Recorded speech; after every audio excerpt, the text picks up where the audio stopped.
No tak, dneska by to šlo. A čo? Ja som ti slúbil, že jedného pekného dňa pôjdeš z domu. Na dneska by to šlo. Poďme tu volaj. Tati, ale to si ty. Tatičko, ani budeš po 17. dovtedy som tvoj makler a kolega. A s hypotékou ti pomôžem. S vybavením. Nedu splácať.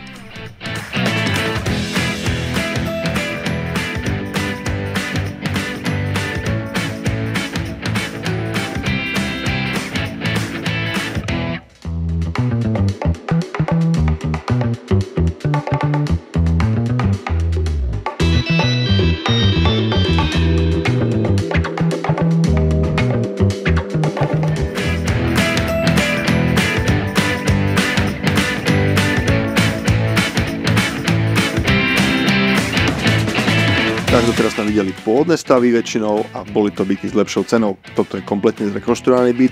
Čo hovoríš na tento? Toto by šlo. Tak vyzerá, že máme za sebou ďalší šťastný príbeh. No a ak aj vyhľadáte pre seba svoje nové bývanie alebo predávate svoju nehnuteľnosť, veľmi rád sa vám budem venovať. Som Peter Laputka z Košickej realitnej spoločnosti.